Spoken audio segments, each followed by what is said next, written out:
guys, back here today with another video. Today is going to be one of the most important videos I ever make on my channel.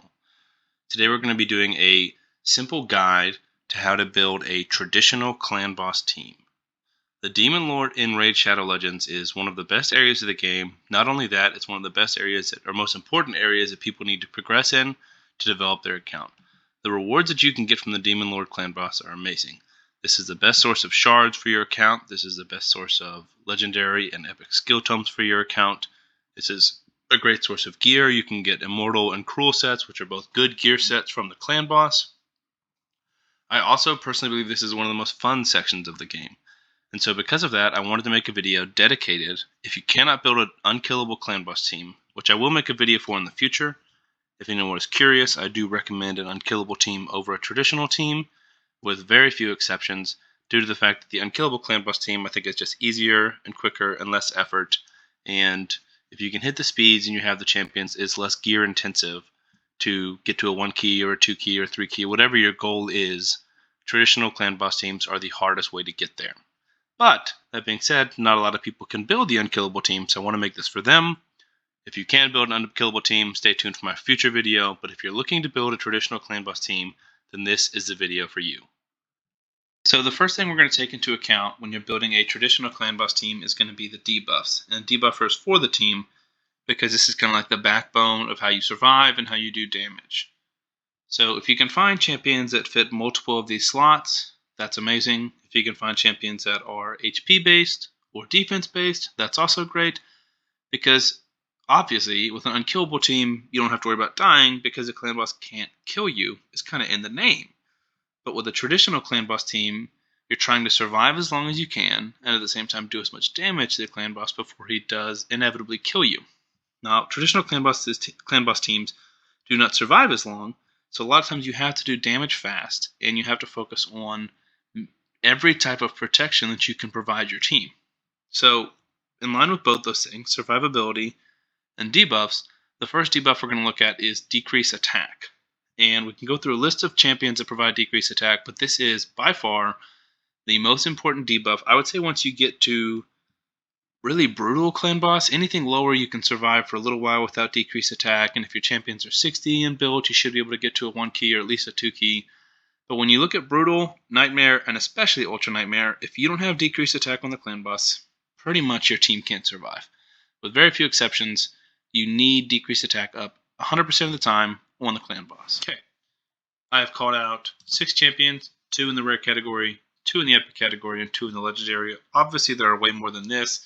These are just some of the most viable options. And for the legendaries, I try to pick more accessible champions. If you're looking at for a complete list of who can provide decreased attack or any of the other debuffs or roles, go to Hell Hades' website or Ayumi Love. I just personally enjoy Hell Hades, and he'll have a much more in-depth breakdown. For the rares, I do have Coffin Smasher. Coffin Smasher is pretty easy to get early on, so is Bogwalker, as they're both rare champions. You can pull them from Ancients or Mystery Shards, and they both have a pretty reliable rate of putting on the decreased attack. Both of them I probably wouldn't take past 50 because I do believe you'll get a better option as you progress in the game. For the epics, I have Tyrell and Sepulchre Sentinel. And the epics and legendaries are a little bit harder to choose because there's so many champions who can provide decreased attack for you. So I picked these 2 because they fill multiple roles, and they're also both defense based, which means as you build their defense up, they do more damage and they stay alive longer. They benefit doubly from higher defense as opposed to an attack champion only benefits by survivability, not their damage. The other things that they provide for their roles is Sepulchre provides increased defense for the team and a defense aura. She also provides block debuffs on a 4-turn cooldown. So if you are looking to build a team with Sepulchre Sentinel, I would recommend a 4-3 speed tune for her and a 3-1 speed tune for everyone else. And this is the time where I call it the second tool that I suggest you guys use if you're building a clan boss team, and that is the Deadwood Jedi Calculator. I will link Hell Hades' website and the Deadwood Jedi Calculator in the notes, description notes of my video below. So Sepulchre, amazing because she can keep you affinity friendly and block the stun, as well as providing that decreased attack. Tyrell provides 2 things for the team. He provides a decreased attack on the A1 and also decreased defense on the A3, or A2 perhaps. Either way, decreased defense are one of the other abilities, which helps you do more damage to the clan boss, and it means your War Master and Giant Slayer procs will proc for more damage. For the legendaries, there are so many legendary champions to choose from, so I picked two that are both good, provide multiple roles, and are more accessible. So we'll start with Iron Brago, and he is my personal favorite. If I'm building a traditional clan boss team, I want to build it with Iron Brago. Iron Brago hits really hard, so you can build him with damage. He's defense-based. He provides increased defense for the team with a 100% uptime. He provides increased defense on your team for 3-turn cooldown for 3 turns, which means it will always be up. He's boosting his own damage, he's boosting the damage of any other defense-based champion on the team, and he's helping you survive longer, not to mention the decreased attack, which lands pretty well, and he does hit hard. He also has a really cool passive, which increases everyone on your team's defense by 10% of his defense. So if Iron Brago has 3,500 defense, he gives 350 defense to everyone else on your team, which is massive. Secondly, I'm going to call out Ultimate Death Knight. This is not what Ultimate Death Knight is known for, but he does do it well, and everyone should have him if you've been playing the game for more than a month or two. Ultimate Death Knight has it if he's booked at 100% land rate. If not, it's still 75 or higher, so it's still pretty good. And he also provides heals and shields for your team. So Ultimate Death Knight is a good shout here, very, very accessible. Again, there's so many more champions, but I don't want this video to be super long. If you are curious, or if you don't have any of these champions, go to the Hell Hades website to see if you do have somebody that places decrease attack. The next debuff we're going to talk about is the Poison debuff, and simply put, this is just the best way to deal damage to the clan boss, with a few niche exceptions. And there's tons and tons and tons of champions who can place Poison, so I would say, if you're into the mid game or the end game, what you're looking for from this slot is either a excellent Poison placer, or you're looking for someone who places Poison and does something else as well. For the sake of this video, I'm just spotlighting champions that place Poison and do it at a great rate. So for the rare, we're going to talk about one of the best in the entire game, regardless of rarity, and that's going to be Frozen Banshee. Frozen Banshee is amazing. If you guys haven't seen my damage video for her, go check that out. She's an absolute monster. She hits at an okay level and just lays poisons like nobody's business. Super fast. If you are building a 1-to-1 composition or a slower team, she works really well with a counterattacker, or potentially in retaliation gear, where she's got a chance of counterattacking because the poisons land on the A1. So she places the A3, which is poison sensitivity, and she needs that up to land poison. So if you're playing a 1-to-1 and she doesn't have poison sensitivity up, then she's not going to be able to place any poisons. And she is just best in class, really better than almost any other option in the game. So Frozen Banshee, definitely a great shout out. If you have her, she should be in your clan boss team almost exclusively. Next, we're going to talk about Kale. Mostly going to talk about him because he is a starter champion. Most everybody in the game has Kale, and he is good at it. Again, I've posted a video on this. If you want to check it out, you can. He works really well. He hits pretty hard. He should be in your lifesteal gear from the beginning of the game, so it should just be relatively simple to put him into your teams.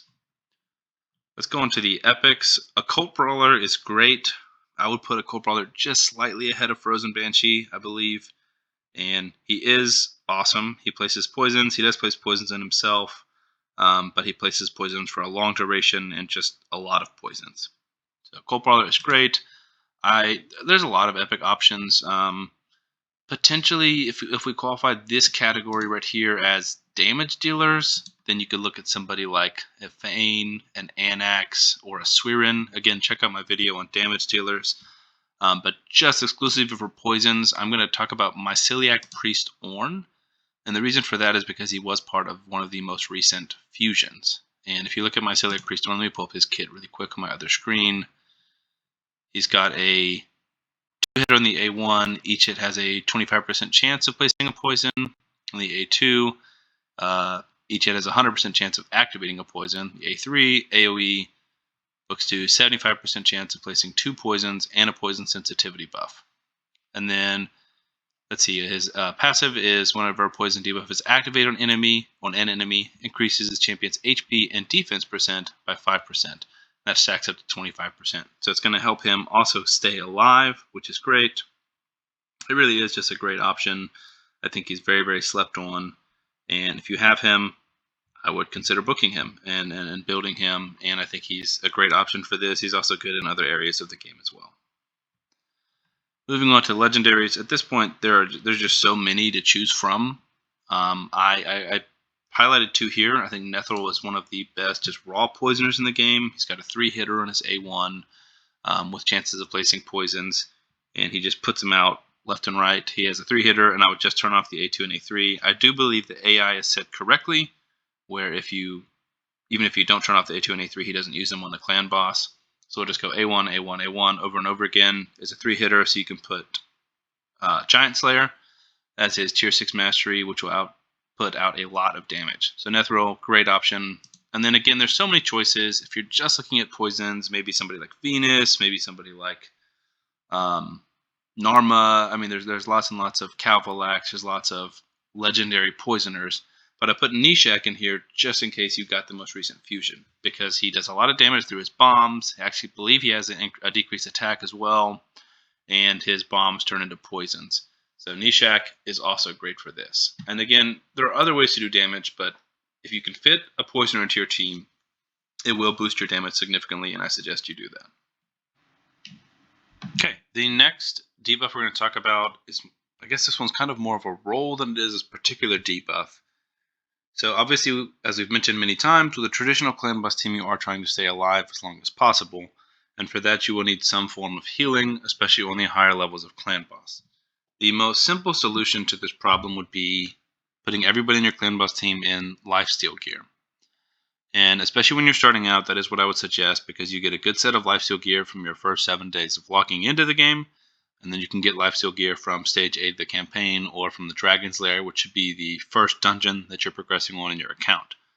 So I would say for the beginning, unless you have some of these champions, we'll get into them in a second, but I would say for a long time you should be running all your champions for your clan boss team in lifesteal gear, hopefully with War Master or Giant Slayer, because when those champions proc War Master or Giant Slayer, they're going to get pretty much a full heal based off of that damage and the lifesteal gear. Now, the second option for that would be, instead of running lifesteal gear, you have one champion on your team that brings Leech to the opponent. And if the champion, or somebody brings Leech and puts a Leech on the clan boss, it's almost the same thing as having lifesteal gear.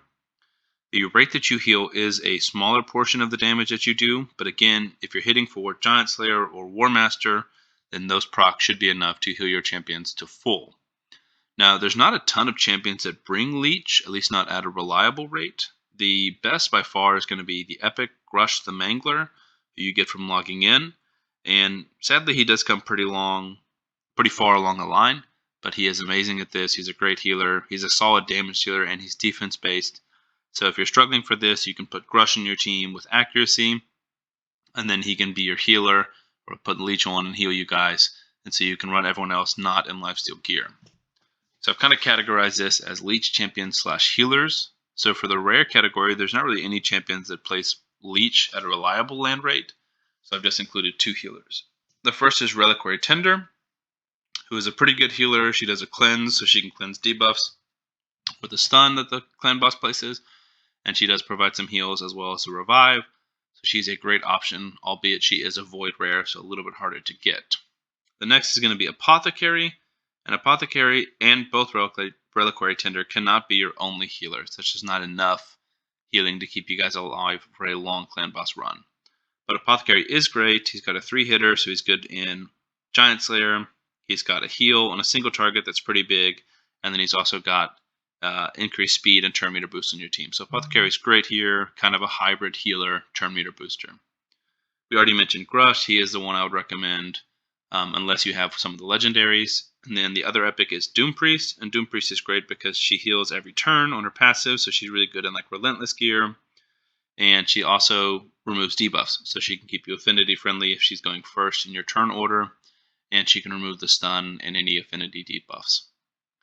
The legendaries I would shout out, the first one would be Deliana. Deliana does place Leech, and I do believe this can keep you alive, so if you have Deliana built with accuracy, then the rest of your champions don't need to be in lifesteal gear. And then Bad Alcazar is really one of the only healers in the game that I would say does enough raw healing that you don't need lifesteal or Leech. Bad Al has a 3-turn cooldown, Leech, places 2 15% continuous heals on your team, plus cleanses. And then he's also got healing on the A1. So if you build him with a little bit of damage, then you can also heal your team. He's healing every single turn. So I do think he's one of the few champions that can provide enough healing to keep your team alive for the long run. Now, we're at a point where things start to vary a little bit, and I would say that some of these debuffs aren't as necessary as much as beneficial. So you don't have to try and find a champion from each of these slots, but if there are champions that have overlap, which you'll see a few examples that I provided, that is even better. So decreased defense and weaken are both very similar debuffs. They basically just help your attacks do more damage. Both your actual hits and your War Master or Giant Slayer procs will do more damage with decreased defense and weaken. So let's start here at the bottom with the rare options. War Maiden is the only rare decreased defense champion that I would suggest investing in. I'd say she is viable to take up to 60. She can be used in Dragon, in Clan Boss, in the Arena, really wherever you want until you find a better epic or legendary version. She's probably the best rare drop defense champion. The next I'll shout out is Grave Chill Killer. And Grave Chill is a viable option, but again, I wouldn't take her past 50. I did just realize that there's a typo. It's not Grave Chiller, it's just Grave Chill. But yes, I would not take Grave Chill past 50. She does pair well with the Poisoner. That's how she places her decreased defense. So I know a lot of people run Frozen Banshee and Grave Chill side by side, and she is good and can do a little bit of damage as well.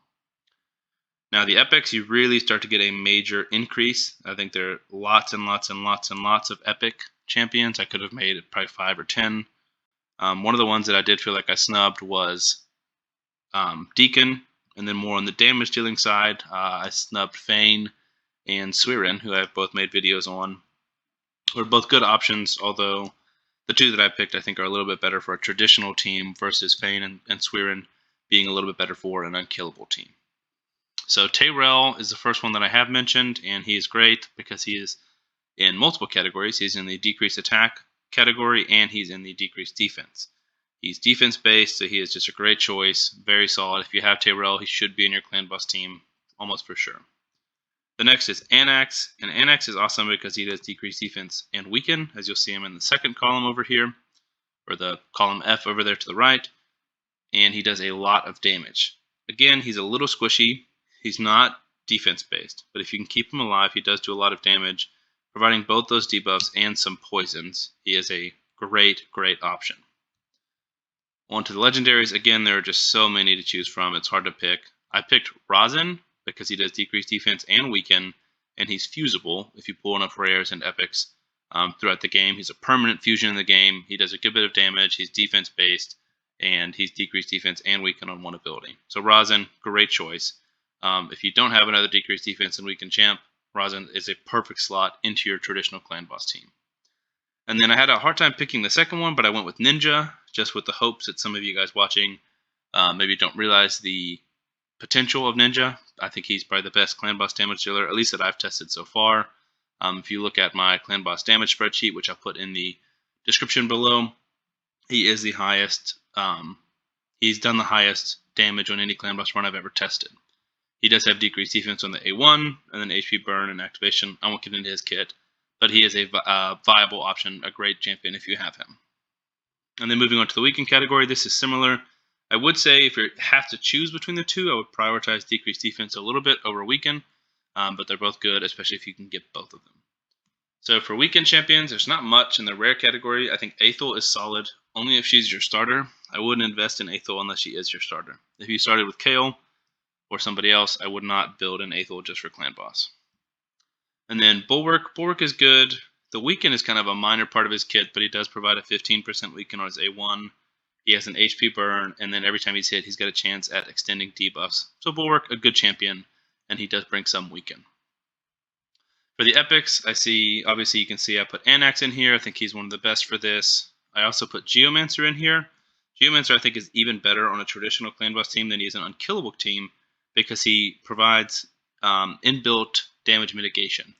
Geomancer's passive says that anyone who's under HP burn inflicts 15% less damage to the targets. So that's just 15% less damage that you guys would normally take is reflected away. He does an HP burn, he does lots of damage, but it's also just great to help keep your team alive. So Geo, great option for weaken. And as I mentioned, there's lots of other options like Fane and Sweeren as well.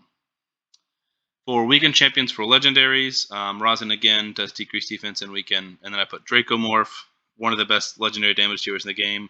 I know that's kind of a high-end shout-out, but since I couldn't pick one or find one that was more accessible, I just put one of the best ones in class here, and that is Dracomorph. Okay, the last slot we're going to talk about is more of an advanced one. I'd say this really starts to become important once you have an official speed tune where you're running at 1-to-1 or 2-to-1 or whatever it is, 4-to-3, 3-to-1. There's lots of different speed compositions out there. But once you have a regulated clan boss team that you want to run every single day without changing or improving anybody, a block debuffs or a cleanser is pretty much mandatory to keep you affinity friendly. When the clan boss drops below 50 health, or 50% health, he is going to start placing debuffs depending on what affinity the clan boss becomes. And if you become Spirit Affinity, then he's going to place a decreased speed on your team, which will throw your speed tune out of whack. So to control that, also to control the stun, which can throw your speed tune out of whack and just stop you from doing damage, and also kill you, block debuffs or a cleanse is pretty much required. So for the rare category, I would say Marked is the best. She's a Barbarian rare, and she is good here. She places some decreased or increased defense on the team as well. But again, probably wouldn't take her past 50. Spirit Host, same thing. If you can't get a Marked for some reason, you can run with a Spirit Host. She's a farmable rare. She removes debuffs, places block debuffs for 1 turn. So these aren't great champions, but these are champions that can work kind of as a placeholder until you get a better option. Now in the Epic category, there are lots of good options. I would say the best is simply Doom Priest. We see her in the healer category as well. What you need to do for Doom Priest is I would put any team that you're building into the Deadwood Jedi clan boss calculator and just make sure that Doom Priest is going first every turn, meaning that if the clan boss places a debuff, you want Doom Priest going directly after the clan boss to cleanse it off of the whole team. The next option will be Sepulchre Sentinel, and we see her as well in another category in the decreased attack column. And Sepulchre Sentinel is great, but the issue with her is her block debuffs ability is on a 4-turn cooldown, so you need Sepulchre Sentinel to run on a 4-3 ratio. Again, there is a composition for that. I think it's even called something like the Sepulchre Sentinel variant on Deadwood Jedi's website. But she is a great, great option for that. Can keep you 100% affinity friendly. And then when you get to legendaries, there are so many good options, so many cleansers, so many block debuff champions. In terms of block debuffs, I would say there's 2 that really come to mind. The first is Underpriest Brogni, who's just best in class for this. He's the one I'm going to use when I'm building a traditional team. It's on a 3-turn cooldown, so you can go completely 1-to-1. He also places shields, decreased attack, HP burn. He's just an amazing champion, and he also does a lot of damage through reflects coming off of his shields. And then in that same camp would be Tatura Rhymehide. And Tatura, who was a previous fusion, is the same thing, places block debuffs and increased defense on a 3-turn cooldown. Not as good as Underpriest Brogni, but much more accessible, and he is great. And then for cleansers, if you're just trying to cleanse the stun, or vice versa, you're just trying to cleanse the affinity debuff, you can do anybody who has a 3-turn cleanse. I know a lot of people use Bad El Khazar, but there's plenty of champions who can do that. And I personally use Tuhanarok in my Myth Fu team. She does increased speed, but she also does a removal of 1 debuff from the entire team, same as Doom Priest, but avoid legendary. So very hard to get, but really, really great. One of the best in class for Tuhanarok. So that's going to be it slot by slot. I'm going to pick out some of these and actually build a team to show you guys today, and we're going to test it and see what we can do. I would say the goal is at least a 3-key. A 2-key would be great. I think a 2-key is probably the max potential for a traditional clan boss team. I think I'm going to build a 1-to-1 clan boss team, which means for every turn the clan boss takes, each of our champion will take 1 turn. And in that case, I think a 2-key would be very, very difficult. So we will be going for a easy 3-key. That will be the goal for this team that we're building. So this is a team that we have selected. We have gone with Hitatsu. He's got a defense aura. We're going to open with our increased defense and continuous heal. And then we're going to go with our decreased attacks as second priority. And then Leech on the clan boss. Potentially, you know what? I'm going to try it without his decreased attack. Because we're on Void Affinity, I think Brago can place it consistently, and then this will give us more chances of placing Leech. The Cold Brawler is super easy, just the A1. We have tried to build everyone kind of tanky, 3.4k attack, 78,000 HP, 80,000, 4.7 defense. 4,000 defense, 50,000 HP. Razin is built for damage, and we've got his decreased defense and weaken as his priority. Brago also built for damage, 5.5k attack, which means he's giving 550 defense to everyone else. A little low on health, but as long as he's not taking a stun, that should be fine. 223 crit damage. And then Underpriest Brockney, built a little bit for damage, a little bit for survivability, ton of HP, okay defense, bad attack, but block debuffs, and then increasing the duration or the value of his shield. So I do believe it's full auto. Let's go ahead and see this. Now, good and bad is traditional clan bosses don't last as long, so you're not spending as much time of your day waiting for this battle to go, but at the same time, there's really no shot of a traditional clan boss team one keying. So you really have to use multiple keys, which means you might not be able to hit Ultra Nightmare and Nightmare. So there's lots of benefits to an unkillable team. As I always suggest, if you can build an unkillable team, I do believe you should. I think it's just less time and resource intensive and just easier. So let's see, 121 there. We do have a 1-star Brimstone on Iron Brago, which is going to help with our damage. Hatatsu is going to take the first 2 stuns. Now, this team isn't going to last super long. I do think it's about as tanky as I can build a traditional clan boss team, but the goal is to kind of get in there and do some damage pretty quick. So decrease defense and weaken. 167 from Brago. He does some awesome damage. There's some healing from Hatatsu. Don't have Leech up, which is an issue. We really want that up as often as possible. Hopefully we don't fill up the debuff bar too much. That's a concern for sure. We also don't have decrease attack up. So if Brago doesn't land it on his next one, so there's the last stun, from now on the block debuff should extend to Hatatsu. So there's the Leech. We do have that up. Decrease attack is up. Perfect. So see, we don't take much damage there at all. Now, a buff that I didn't include in here, well, there's multiple buffs. There's Strengthen, and there's also Ally Protection. And Ally Protection is an amazing way to keep your clan boss team alive, but I figured if you're building this traditional team, you might not have champions that do Ally Protection, or at least not do it well. So this is just, this is a 1-to-1. This is old school. We could do a 2-to-1 and get way better results. We could do Ally Protection and do way better results.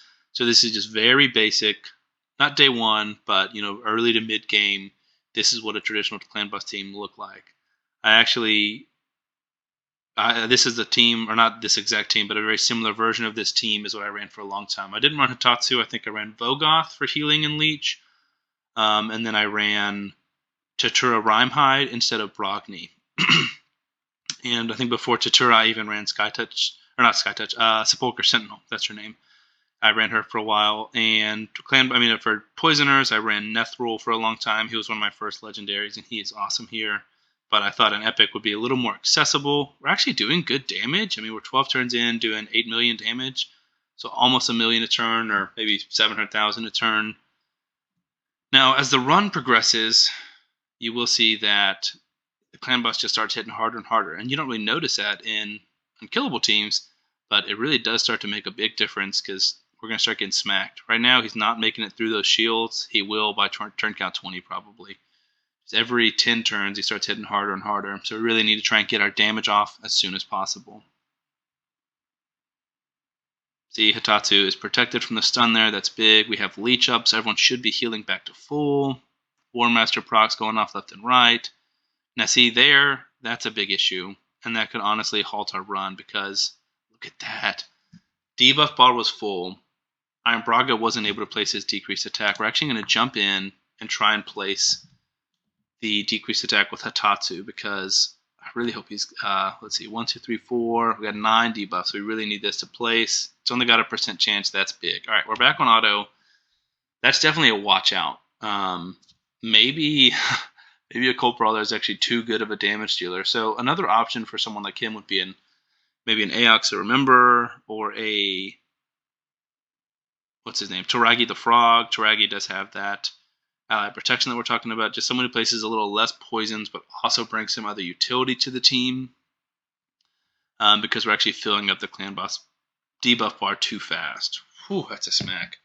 So we're aiming for a 3-key here, which is about 23 million, I believe. I'll do the math and check after the run is over with. We're coming up to turn count 20.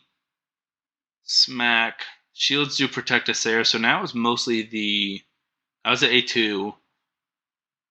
Or I guess I don't know what the clan boss's order is. A1 is the stun, which we pretty much tank up completely with the shield. Now this is the one, when the shields expire, this is the one where I think he can hurt us the most. I guess this is his A2. Ooh, okay. We're good. I mean, so there you go. Brago went down to half health. He's filled back up because of the leech. Same thing with Rosin. Tatsu almost there. Brago almost there. Shields are back up. The shields are big because even when he takes damage, or when we take damage through the shields, Brogni, those names are so similar, I keep messing them up. Under Priest Brogni heals us for a percentage of the damage that the shield takes, which is awesome. See right there, he takes the damage, and then from that damage the shield took, we get healed back up. So I think if we die, at least as a team, as a full wipe, it'll be on this next hit, or this type of hit right after the stun. Nobody dies. Brago's getting close, which is crazy. I think it's just because his HP is low, because he's got the most defense on the team. Full heal. Increased defense again. Shield's tanking us. Awesome. He's almost eaten through that shield. I do think we're going to scrape out a 3-key here. Now, if a 3-key isn't good enough, or a 4-key isn't good enough, I totally understand. There are other options. I just thought they were a little more advanced to explain, and I really wanted to start from the bottom and maybe build up. If you guys do want another video explaining how to build like a 2-1 team, or explaining ally protection and the best ally protection champions, let me know, and I'll absolutely make a video for that. But this is kind of the groundwork where everyone should start. You need to know how to build a 1-to-1 team, and again, I'm going to link the Deadwood Jedi's calculator in my description, because that is the tool that I use to build this team, along with Hell Hades Optimizer, which is the other tool I use to build. And I mean, we're seeing pretty good results. This is a traditional clan boss team, and we're reaching turn count 30, which is not an easy task. Sadly, we lose our shields. Rosin almost died. So him surviving there is actually pretty big. Gives us a little more oomph, a little more chance to continue. This next one I do think will probably nuke us. Yeah, there goes Rosin and Brago, who are integral to this team. So we might scrape out 25 million, but this clan boss run is coming to an end. HP burn. Nothing there. No decreased attack. No shields. Brogni's down. It's all up to Hitatsu. He doesn't even attack. Alright. 24.9. Let me pull up my calculator. I'm pretty sure that is a 3-key. So we did 24.9. Yeah, if you multiply that by 3, you're getting almost 75 million. Sorry, my calculator is being slow.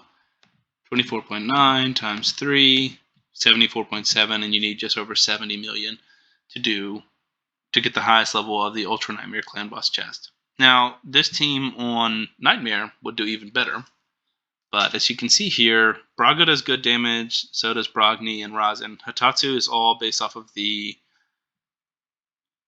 Warmaster procs, and he's only hitting on the A1. I guess he would hit on the decreased attack ability, but we turned that off. So there's one skill that isn't hitting, but a Corp Brawler really carrying the damage here, which shows the value of a poison champion.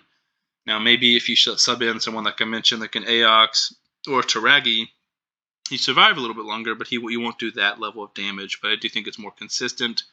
As we saw, this run could have failed if I hadn't stepped in and placed the decreased attack manually from Hitatsu. So that's going to be it for the video. I know it was a long one, so I really appreciate those of you that stuck through the entire way. I'm going to link all those things in the description below. If you guys have any questions, feel free to just add them in the comments. I will try and reply to all of the comments. And then the next video I plan on uploading is how to build a basic unkillable team.